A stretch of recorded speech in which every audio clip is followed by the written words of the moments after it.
What's up, fam? Welcome back to another episode of Recap Kickback, where we talk about TV, movies, and music, all while taking the time to highlight Black media to make sure our shows are being talked about. Several podcast episodes ago, my co-host and I discussed the first two episodes of the hilarious show Act Your Age that has recently made its way over to Netflix. But it's my pleasure to bring you a special interview with the creator of Act Your Age and someone straight from the writer's room. Allow me to introduce showrunner Alyson Fouse and writer Myles Warden. Hello, and thank y'all for being here. Hello. Oh, you're welcome. Happy Thank to you be for here, having man. us. Yeah. No, the pleasure is literally all mine. I'm very excited. I saw that. I think Myles, you were in the comments on our YouTube section. I think I saw Alyson, you interacted with one of our tweets. So I figured, maybe just maybe they'll help me in my campaign to get this show renewed for a second season because I really enjoyed it and I appreciate y'all interacting. It was so much fun.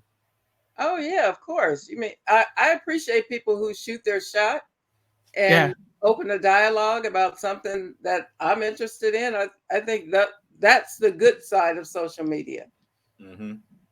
Yeah, I definitely look shoot or shoot, and I'm gonna shoot every time. Okay, so the way I came across y'all's show is that I was scrolling Twitter actually, and one of my close friends she tweeted like, "I need a season 2 of Act Your Age," and she at Netflix. She was like very passionate about it. I said, "Okay, well let me see what she's talking about," and I jump in and immediately I'm thinking, okay, we got to talk about this on the podcast. I talked to my co-host Gia, she's down. So we check it out and we're thoroughly enjoying it. And then we start thinking, why isn't there a second season? So we dedicated that podcast to saying, should Netflix renew this show? Of course they should. And I definitely wanted to get you on to talk about it and to kind of help me hype up this show that we're all hoping for, our fingers crossed for a season 2. So I got some questions and hopefully you have some answers for me and all the listeners.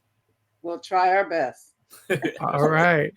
Well, Alyson, I'll start with you. Obviously, for the uninitiated, Act Your Age is a comedy about 3 successful Black women of a certain age living under one roof while shenanigans ensue. And we're all blessed to be joined here by the mind behind it all, Alyson Fouse. And from what I understand, you've been writing professionally since around 1997. Can you tell us a bit about how you got into this line of work? Yeah, I actually got into writing for Hollywood by luck. I was commuting from the San Fernando Valley to Long Beach, where I worked at Cal State Long Beach for years. And I listened to a radio station called 92.3 The Beat with John London and a house party. So they did these sketches in the morning. I was like, well, I can do one of those. So I faxed them a sketch. And they actually called me and said, hey, we'll pay you freelance to do some of these sketches. So I did. And a month into it, Keenan Ivory Wayans heard one of the sketches and he was just starting his late night show. And so he called and wanted to know who wrote it. They made the introduction and my life just went woo from there. That's an amazing story. See, that's how I felt when y'all interacted with my tweet. I was like, okay, yeah, this is my moment. You know what I'm saying? Yeah. But that is so cool. So since 1997, you've written for Keenan Ivory Wayans' show. Well, what else have you done? Whoa. Okay. I started with Keenan Ivory Wayans' late night show. We did Scary Movie 1 and 2. Then I went to My Wife and Kids on from My Wife and Kids. On Keenan's late night show, I met Wanda Sykes, and then she got a sitcom. So I went to go and do Wanda at Large, Wanda at Large. I did both of them. See, this is a long time ago. But from TV and sitcoms, I also did a couple movies for Universal, Bring It On spinoffs and stuff like that. And then sort of kept my hand in both worlds and mostly came back to TV. Oh, I love that. No, so you had me at Scary Movie 1 and 2. I could write a dissertation on those movies right there, okay? Because I love those movies in my soul, okay? So this is very exciting. Myles, how did you end up in the writer's room for Act Your Age? And tell us a little bit about your backstory.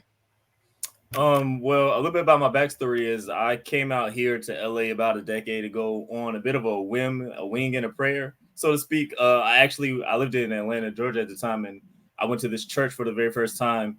and the pastor was preaching, and in the middle of his sermon, he called me out. He was like, "Hey, you young man, stand up." And I was looking around. I was like, "Oh man, somebody done fell asleep. Somebody in trouble. What's going on?" He said, "No, you stand up." And I was like, "Oh no, what did I do?" He was like, "The Lord is giving me a word for you. He's telling me you want to be a writer, and like I feel really big things for you, but you need to go to LA and pursue your dreams. It's not going to be easy, but just take the leap and just believe and have faith, and it's going to work out."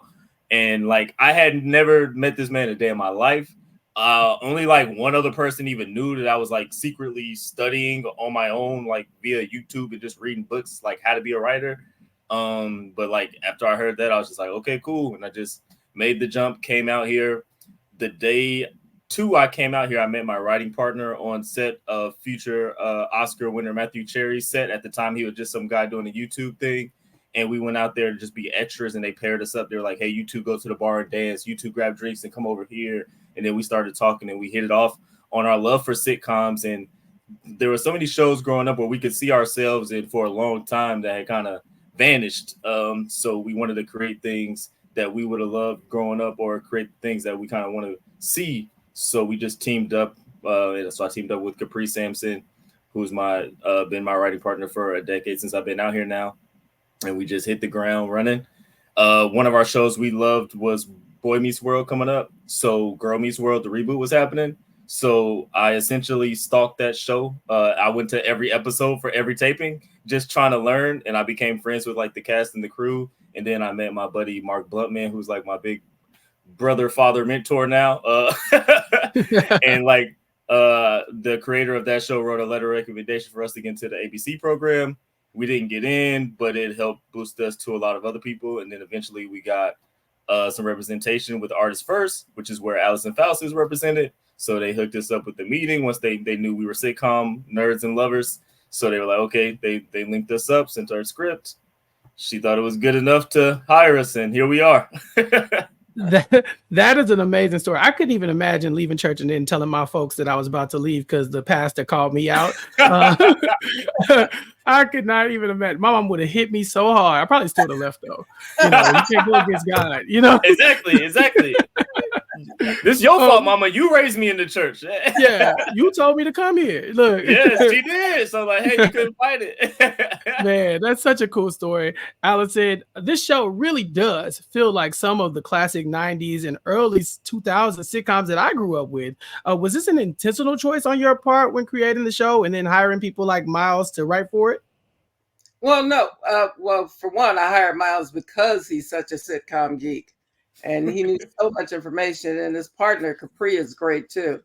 But what this show is a result of is my experience and what I grew up enjoying and watching. I'm a bit older than you guys, so I started teething on Norman Lear.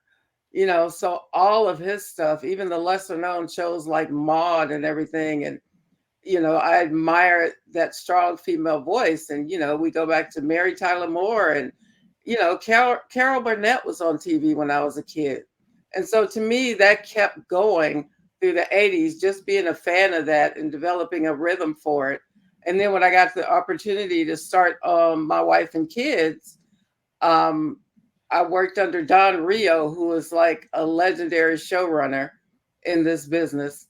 And I also worked on Everybody Hates Chris. So I was there with Chris Rock, so I think it was just a part of me. And the rhythm had become so much of what I enjoyed that this sort of came naturally. I didn't go to create an amazing show. I went to do my best and to use the talent that was around me to create a show. And we had a good time while we did it. And I think that's what the audience is experiencing right now. Yeah, you just named some of my favorite shows of all time. And then there's Myles. Myles, you are the sitcom junkie. Which shows did you really look at in inspiration, if any, for some of the writing that you did for this show?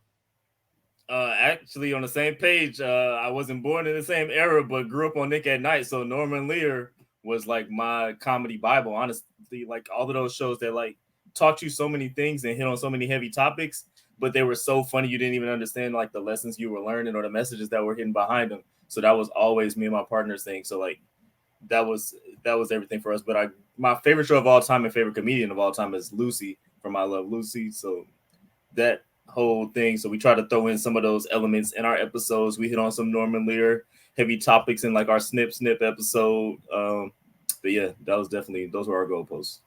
Oh yeah, and I definitely want to come back to the snip episode because that was such an inventive episode of television. But you mentioned, that you grew up watching these television shows, and a lot of the characters and honestly, a lot of the actors just took me back to a place where when I was watching a lot of these sitcoms. I mean, Alyson, you mentioned My Wife and Kids, but you have Tisha Campbell on here, the legendary Tisha Campbell, alongside, equally legendary Yvette Nicole Brown and Kim Whitley. When it comes to this cast, how did you come up with the characters and who you thought were perfect for the roles? Because if you ask me, they fit like a glove. Yeah, they do. And I was truly, look, I've had relationships with all of those women.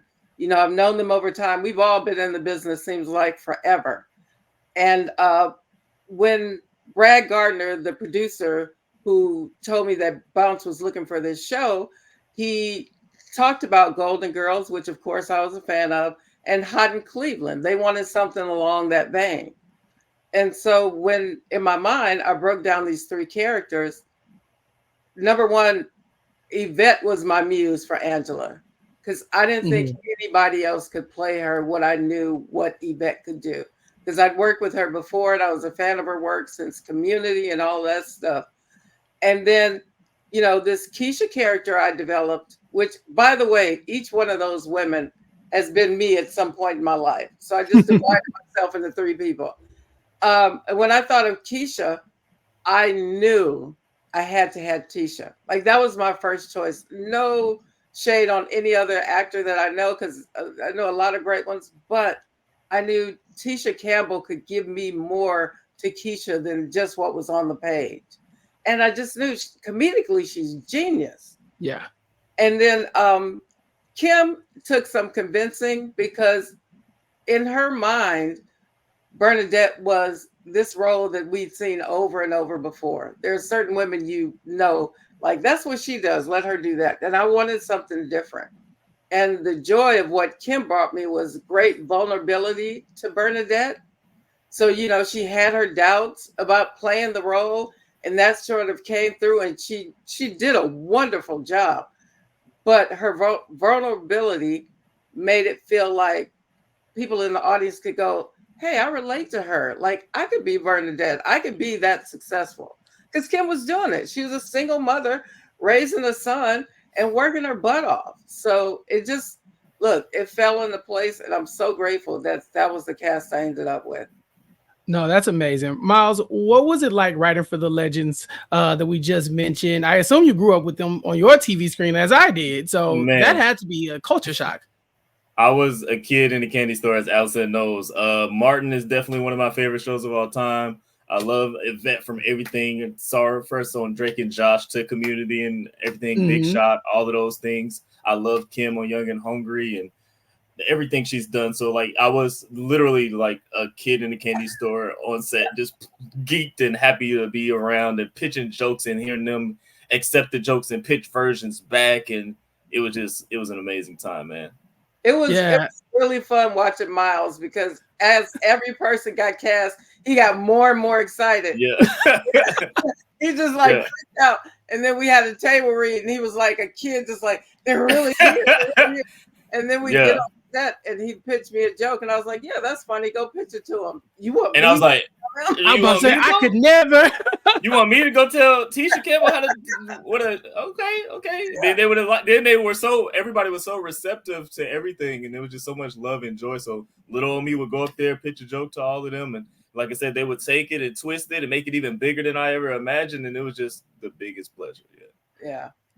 I couldn't even imagine, the main cast aside, even the guests that were just such big names. It shocks me. I saw Floyd Henderson from Smart Guy show up at one point. I saw Big Didi from Half and Half show up. I was like, wait a minute, hold on. Y'all got Thelma Hopkins. How? How did y'all manage to come up with all of this, Alyson? I'll tell you this, because me and the three leads have been in the business so long, the majority of the guest cast you see was a phone call. We went into our phones and said, hey, do you want to do this show? Like, we had so much of that personally reaching out. Like, we didn't even wait to go through agents and stuff or, do the normal stuff, because somebody in our group had crossed paths and they would say, hey, you want to ask such and such? And I'm like, sure. So we did a lot of shortcutting, calling in favors, and they were so happy to do it. And this was before the show was out. This was based on the relationships we had with them. With the three ladies, I called them personally, said, I got this script. I got you in mind for this part. Please read it and let me know if you're interested. So that's how the show started. And that's what we continue to do. Loretta Devine and Thelma were literally phone calls and texts and sorority connections and stuff like that. So, the majority of our, what was his name that we had opposite Yvette? Oh, I hate that I'm bad with names. Oh, on the news report. Yep. Oh, yes.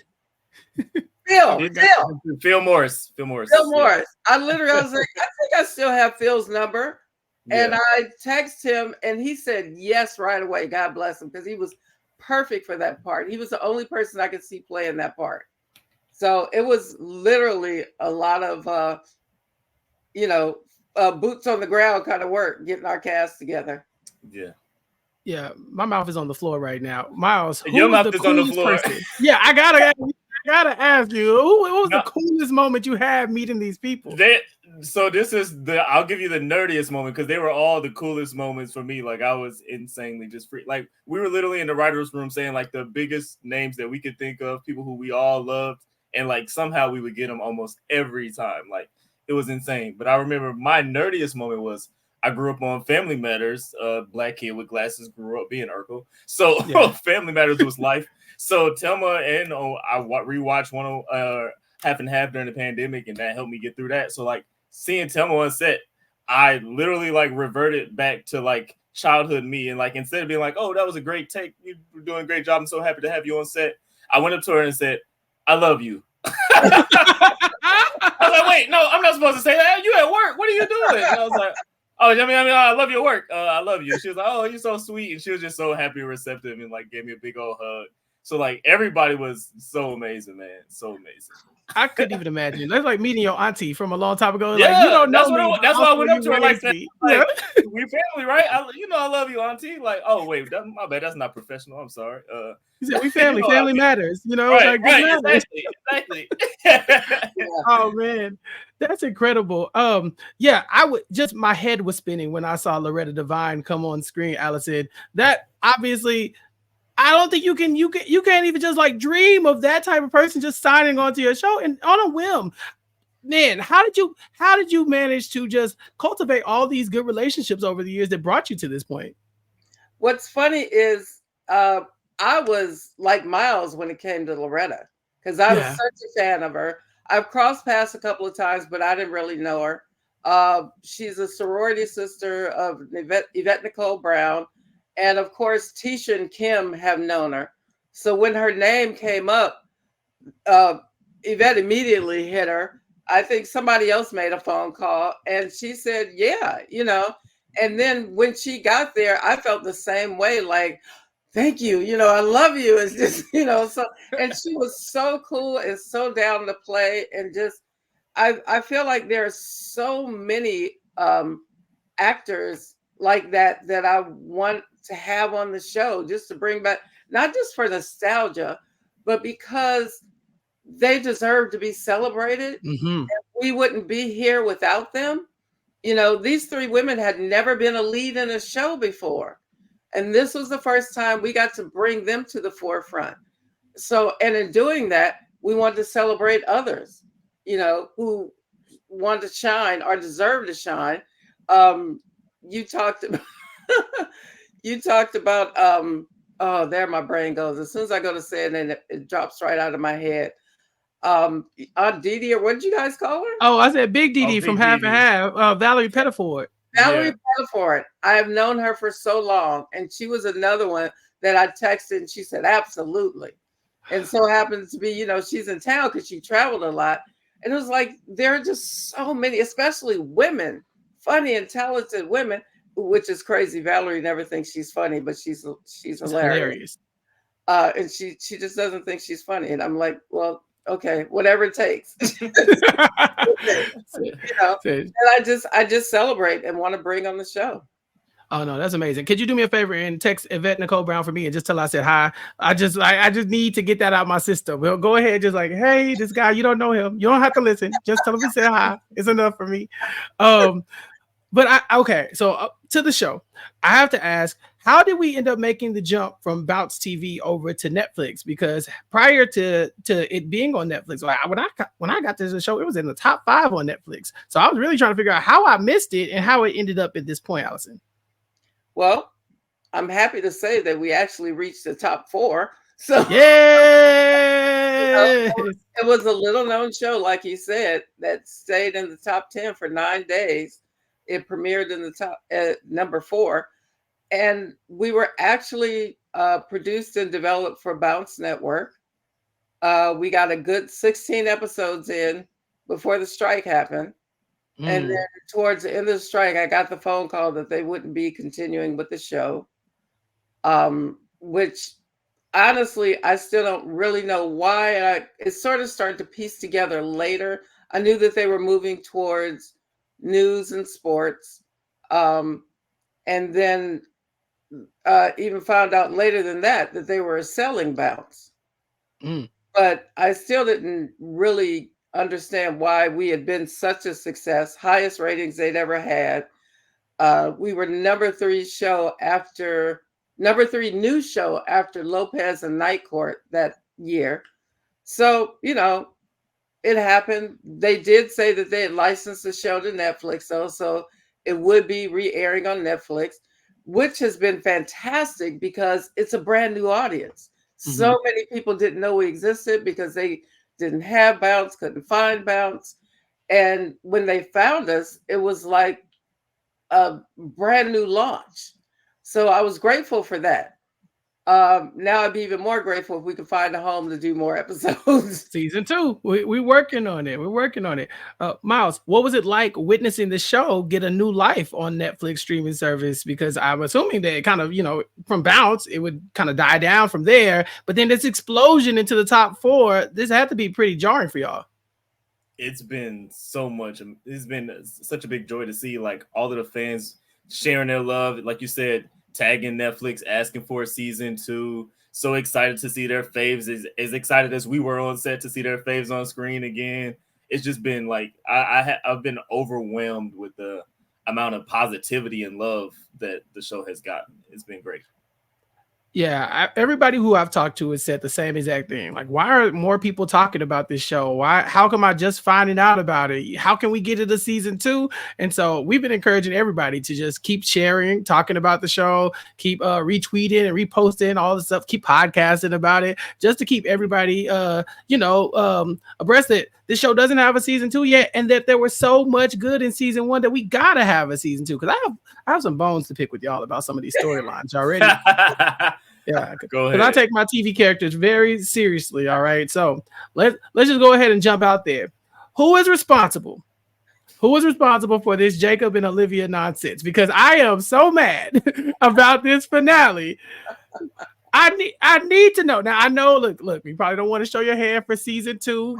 If we get it going, you don't want to spoil it or whatever. But whose idea was it to leave us with this cliffhanger with Jacob essentially missing Olivia, about to, I guess, confess that she has reciprocated feelings for him, and getting shot down by Tia? It was a whole mess in the last episode.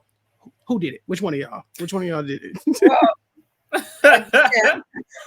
It goes back to the stuff I enjoyed in sitcoms, and we're talking about Cheers, Sam and Diane, Friends, Ross and Rachel, and we had these 2 young people who I wanted to do more than just be the kids in the show, give them a real story and a real arc. And it was easier to arc that relationship than make every episode connected, And I think I always say, we talk about The Office. with Jim and Pam. Jim and Pam. You know, I think people show up for the jokes, but they stay for the love. They stay for the heart. And, you know, what's better than a will they, won't they, to keep people guessing or whatever. And it kind of built out naturally in the room as to how we, you know, kind of strung him along and strung her along. And I mean, look, Abbott Elementary is doing it and doing it very well. I got complaints for them too, Alyson. Make no mistake. I got smoke for them too. You put me through a blender, y'all. But I mean, that's what you want. You don't want instant satisfaction. In real life, we don't want the person who wants us so bad. You know, we want a little challenge. And this little threesome we came up. Well, first of all, Ratoya, who plays Tia, and let me give a shout out to Nathan Anderson and Mariah Robinson. Yes, who play Jacob and Olivia. They were so good together. And as the show went on, and they took inspiration from the leads, they just got better and better in their comedic chops. And both of them killed it in the audition. And I had worked with Nathan before on All About the Washingtons, a Netflix show. And I knew he had natural comedic ability. So they were already killing it. Then Ratoya comes in for this small part in the strip club and nailed it. And I thought about soap operas, and we all agreed in the room, we have to bring her back. You know, this doesn't have to be a one-off. So, you know, we didn't like recreate her to a whole other character. We just introduced like the woman they met at the strip club. They met under her club name. And we all agreed that the women agreed that we'd had club names before. So we brought her in like that. And, you know, she's gorgeous. And it's like, hey, why not? Jacob's had a vulnerable time in his life where he doesn't know who he is. We need to build him up a bit. And what better way than a gorgeous woman finding him attractive, you know, which builds his confidence up. But watch the show, because I think that love triangle is some good work, and it keeps the audience talking. Oh yeah, it was at that moment that I knew I needed to see. Like, you know how you were looking for season 2, but then you know, like, nah, I'm demanding a season 2. I was like, all right, because I can't just leave this like this, because it's very interesting writing. Because I think in the finale, parallel to that, you do like a sliding doors kind of parallel universe thing with Kim Whitley's character, where it's like, what if we never met? What if we never moved in together? And we start seeing how that goes. But the entire time, y'all, my focus just kept going to, I know we ain't gonna just leave. I know we ain't gonna leave this like this. So season 2, Myles, I don't know what you got to do, but season 2 gotta address. And I love a will they, won't they, but I prefer a will they. I prefer a will they. I do too. I get it with my characters. Yeah. So you mentioned the Snip Snip episode, Myles. That was so creative of an episode of television from my point of view. I was watching it thinking, oh, well, this is showing that the show has a point of view, but it also showed the point of view from 2 different aspects. Well, almost 3 different aspects, really. You had the parents of these, political minded, young people who are having to deal with the idea that maybe they won't have grandkids. Then you have the young people saying, oh, well, it's my body, it's my choice, and I can choose these things. But then you also see that from a male standpoint. We really don't get those stories about vasectomies and things of that nature for young men. How did this all come to play? Because this could be a very divisive episode, Myles. Yeah, it was very divisive from the beginning, but we knew it would be, and we wanted it to be. Especially, like I said, Alyson being such a huge fan of Norman Lear, myself too, my writing partner Capri as well. Like, we were thrilled to dive into the heaviness of it all, but we also wanted to keep it light and very funny. So I think that's where you get the outrageousness of everything that happened in like the art gallery and stuff like that. We knew like if we could go like this far with the heaviness, then we could also go this far with the ridiculousness, and then it will all just blend together and come together at the end. So that was definitely the goal. And me being a only child raised by a single mother, I could speak to a lot of that push and desire for the grandkids that they have on you, and you're the only one, and like how important those grandkids are to them. So I related a lot to that, and I could speak to some of Jacob's perspective on that. And I also knew my mom's perspective very well from it being hammered into my head for a long time. So, but it was a lot of fun. It was so much fun. Alyson, was it important to show the show's point of view when it comes to political statements like this? Because it's not the first topic that was a little bit heavier in the show that you all addressed, but this is probably my favorite episode that you all kind of went a little bit deeper with the storyline. Was this very important to you? It was so important because at the time, all the Roe v. Wade stuff was heating up and going on. And like Myles said, when we talked about it in the room, there was pushback from at least two of our writers, you know, that they didn't really think this was a show for it. And to me, that made me want to dig deeper and figure out why. And it's funny because Sarah, one of the women who was really pushing back, brought up vasectomies. And Myles said that, you know, a lot of guys their age were doing it. And it was like, we got the show now. We've got the show. And I think what's really impressive to me is that we did a show about choice without saying the word abortion. Because I think that's the red flag. And as soon as that word is introduced, people turn off and they go from one side or the other, you know. And I see the narrative changing where they're talking about women's health care because that's what it's about and about choice. And even when they started labeling it pro-choice and pro-life, you start to divide people. But we had 4 women on the show with very different perspectives. And I like the idea that they didn't all agree. But the ladies at their age knew how to address the topic without being, you know, fighting over it. Because they knew for each and every person, it was a personal choice.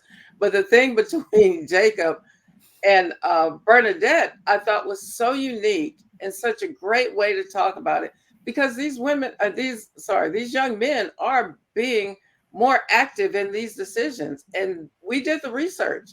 There were actually more young men doing that now as soon as Roe went up for debate. You know, my friend the other night said she met a guy who actually did it, a young man who made the same decision. You know, so I think it's a really great episode for people to see and understand. And you get to know a little bit more about each character, which I find fantastic. I always love that. Yeah. To me, the reactions felt very authentic. And I think I could say that about the entire show.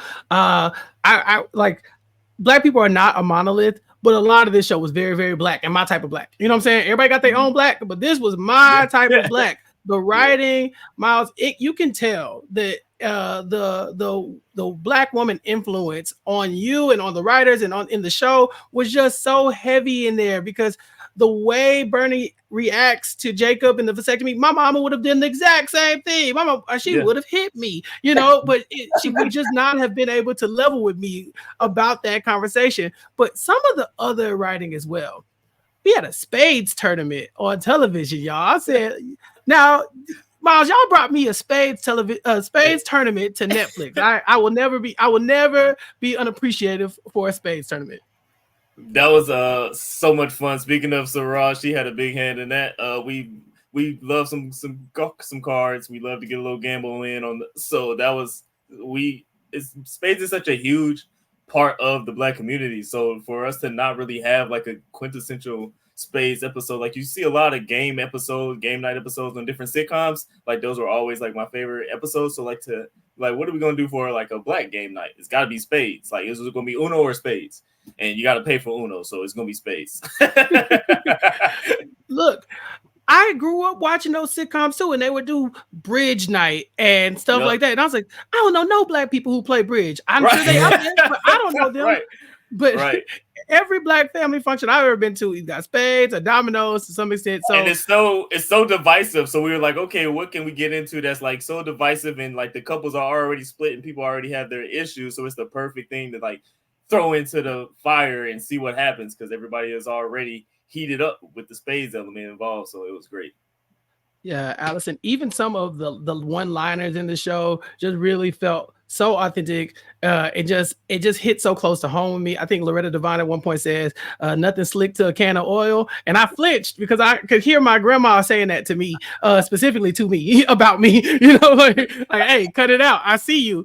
And then I think there's another moment where Bernie says she had her mouth set for some chicken because she got there and there was no food there. And I was like, man, I just know that feeling of you driving home from work and you just know I'm about to eat this. I have my mouth fixed for that food, and it's gone. And I was just like, man, that just feels like so familiar to me as somebody who grew up in a Black household with a Black mom, with a single mom, and also watched a lot of sitcoms and didn't see a lot of my experience reflected over. So I have to tell you how much I appreciate things like that, Alyson.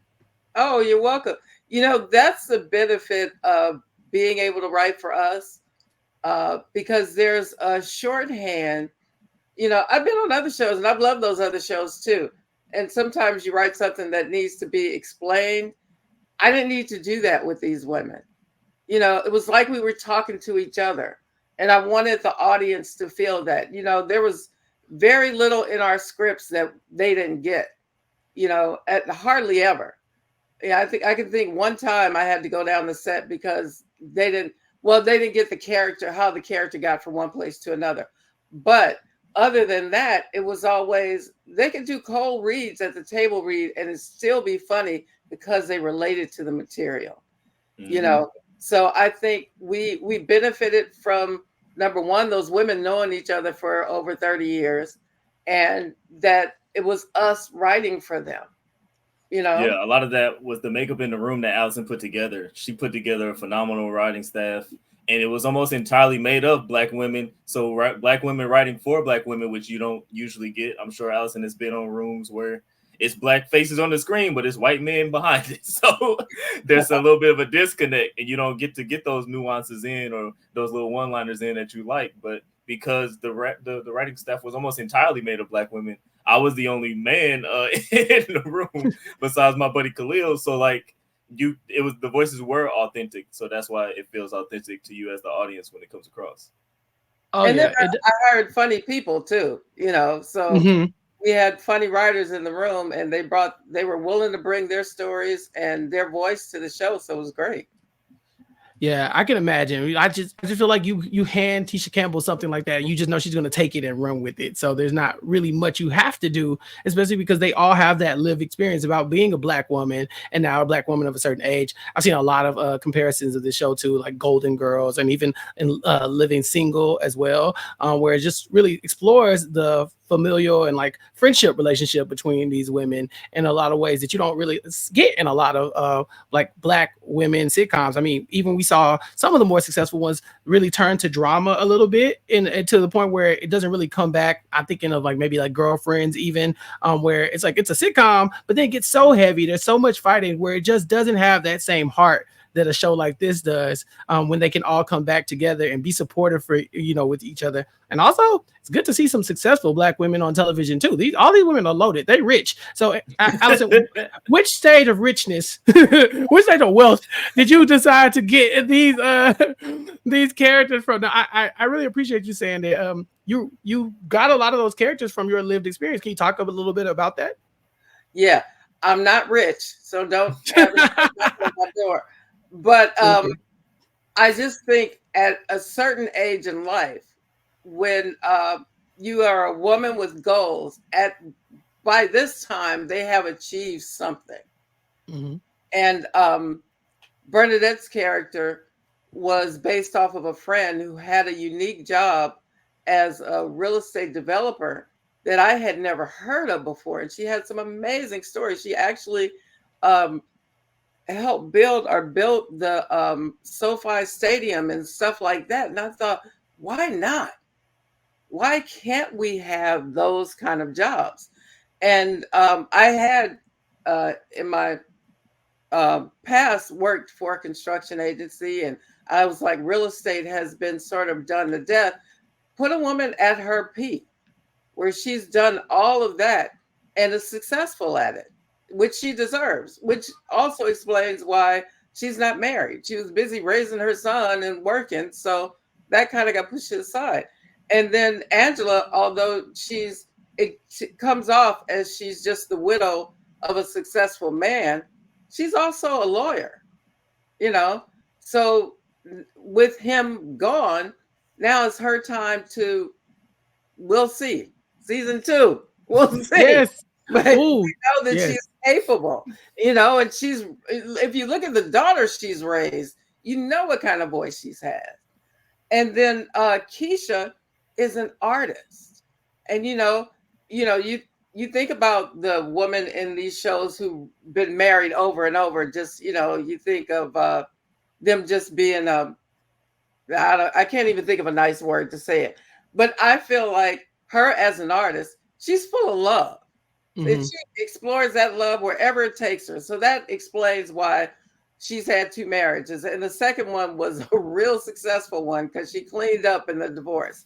So I wanted to put them in a place where every week we weren't worried about if the lights are going to stay on. Yes. And there's nothing wrong with those shows. But if you put them in a place of comfort, then that's one less struggle story we have to tell. And I think we've seen, especially our people, we've seen enough of that. And we have dramas covered. So I wanted us to have a good time every week and remember the things we love about ourselves and our friends.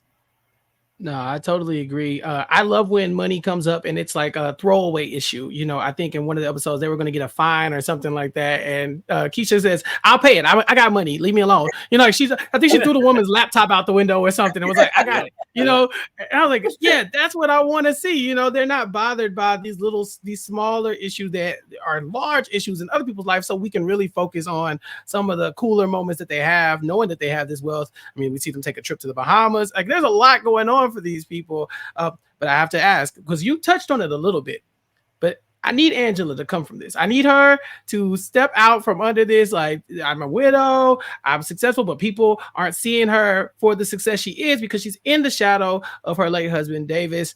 Again, I know y'all don't want to tip your hand too much for season 2, but are there plans to kind of open Angela up to more life events? Myles, Alyson, whoever wants to go.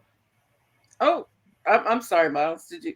Oh, no, you can go ahead. I mean, but yes, there's definitely plans. I know we don't want to get into it too much, but we want to explore that a lot. We set it up very intentionally. So if you follow the breadcrumbs, you can maybe get a hint of where she will be going if we are blessed with a season 2. Yeah. I think all of the characters, not just Angela, but the goal is to have them all arc. They're not the same people you met in season 1 that they will be in season 5, because that's how, things should grow and people should grow. Even at their age, they'll at the basis still be who they are. Keisha and Angela will still bicker, but I think Keisha will take some stuff from Angela and Angela will take some stuff from Keisha and they'll grow. So that's the goal. We want you to fall in love with these characters and want to know where life takes them. Right. By the finale, it did seem like even Keisha and Angela were starting to get on the same page a little bit when Bernie is having her awful day at work. It seemed like there are moments where they're really bonding and they're just electric on television. So you definitely want to bring them closer together, but it's so much fun when they're fighting. I have to ask, there's a question for each of you. You both can go separately. Alyson, what is your favorite episode or moment of the entire series so far? I think the moment has to be, which I didn't think I would like. I thought I was going to be so embarrassed by, but when Tisha shows Angela how to seduce a man. Because that is just comedy gold. And that's why I love her. She went for it. All of them. They do the physicality like no problem. But that is one of the funniest episodes with those 3 women dating. And that seduction scene it took me out. I laughed so hard. I laughed a lot on that set, but that one took me out. Okay, Myles, what about you? One of them would have to be the cake fight. Speaking of seeing those 2 characters go back and forth, watching those 2 actresses go all the way in on a food fight was just so much joy to watch. And like coming from the Lucille Ball, Ethel thing, watching them do that, it reminded me of like the Chocolate Factory episode with them. All that stuff. All of those type of things. Like, so yes, it gave me so much nostalgia. Like seeing them 2 go at it, it was insane. And then afterwards, they also tried to get me back because that was me and Capri's episode. So they tried to get us with a little bit of cake. So it's a moment that I will never forget. There was also a small moment in another episode that had AJ Johnson in it, and seeing AJ and Tisha together, being such a huge House Party fan, was blowing my mind. And there's a very quick, subtle joke that Tisha does that we pitched to her at the last second, where she's talking about AJ's character. As she walks away, she realizes she's not going to get with her. She said, well, she ain't my type of hype anyway. And that was the last minute pitch that got in there. And like, just to have that little small nugget in there for the House Party fans was just everything. So those are two that stick out. Oh yeah, us real ones, we caught it. We definitely caught it. I had a good laugh at both those moments. Now you're right. That seduction episode is so funny to me because not only is Keisha hilarious describing how to, what is it, slut, but Angela is even funnier trying to emulate it and just completely forgetting all the steps. It was so good. I thoroughly enjoyed all of it. But I have to ask, what's next? So while we're trying to get this renewed, I know you both are very busy, but do we have anything coming up the pipeline that we should be looking for? Anything that you want to like highlight, or anything you want to talk about and get more eyes on? Because I'm always going to use my platform to highlight Black media, television, authors, whatever the case may be. I'm gonna use my position to do that, and so I want to give you both the floor to talk about whatever you want to talk about. Well, I am, I'm back in the lab until we know what's going on with Act Your Age. I have to work. So have some stuff in very early development. I wish it was close enough to announce, but nothing like that. Continuing to root for this show. And like I said, thinking of other stuff I want to create and go out there and pitch. So not giving up. Not giving up. Yeah, what about you, Myles? We just sold a pilot to another channel that we're in development on, early development as well.